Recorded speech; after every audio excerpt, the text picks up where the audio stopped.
Hello, this is Brenda Wingard-Haynes, and this is Biochem 208, and we are continuing on with Unit 6. In the last segment, we talked about things that denature proteins, and these include things like mercury poisoning, silver nitrate, and we ended our discussion with pink disease and the idea of putting mercury in baby products would be very difficult for us to fathom, certainly in this country. All right, moving on, there's also lead poisoning. And lead, as you recall, can form a +2 or a +4. And it's very commonly associated with paint, particularly very brightly colored paints. Dishes, highly colored yellow, red, purple, green sorts of dishes like you might get at a place like Kohl's, no offense.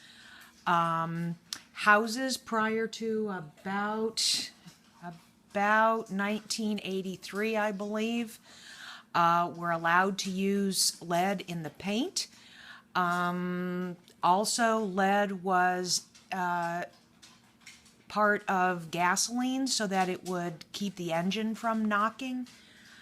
And so you want to be mindful of things like paint, certain toys from places like China, no offense. And the testing for lead is very, very simple. You can do a lead test kit from Home Depot for about $7. Okay?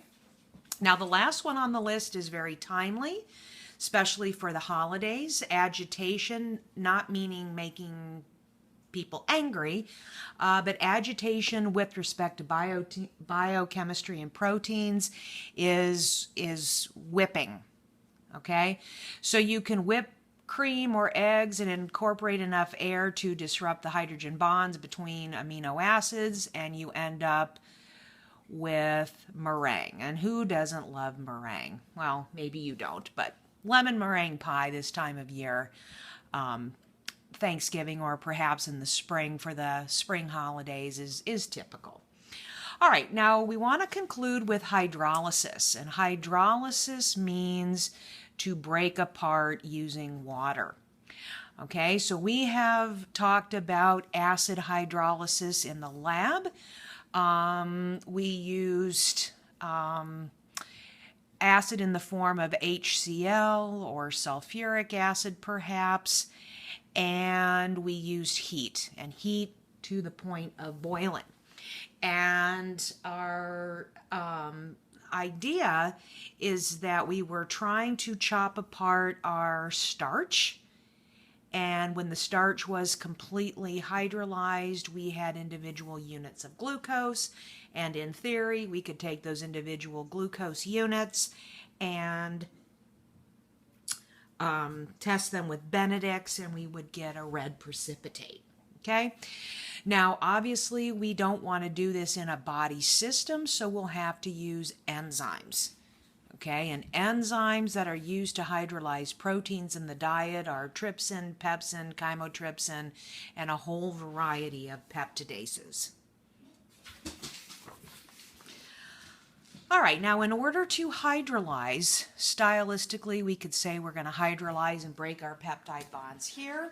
But again, in order to hydrolyze our amino acids, we would break our bond here with some sort of enzyme, some sort of peptidase or carboxypeptidase or something similar. And we would liberate the individual amino acids, and then those amino acids would go into an amino acid pool. Okay? So, denaturing and hydrolysis in the body occurs when we consume lunch, and we call that basically digestion. Okay, so the denaturing of proteins from lunch occurs primarily in the stomach due to the stomach acid. Now, if you recall from carbohydrates, carbohydrate digestion begins in the mouth with the enzymes salivary amylase in your mouth. The hydrolysis of proteins from your lunch occurs in the small intestine via lots of enzymes. Okay, and again, at the end of protein digestion, we get an amino acid pool. And where do those amino acids go? Well, they go into reassembly, into enzymes or peptide hormones or immunoglobulins or any of those other proteins that we talked about from the body. Okay? All right, so this is the end of this part of the unit. Remember to refer to all your notes and instructions. Connect is not part of what we're using anymore. So again, this will end this particular segment, and when we return, our next segment will begin with enzymes and vitamins.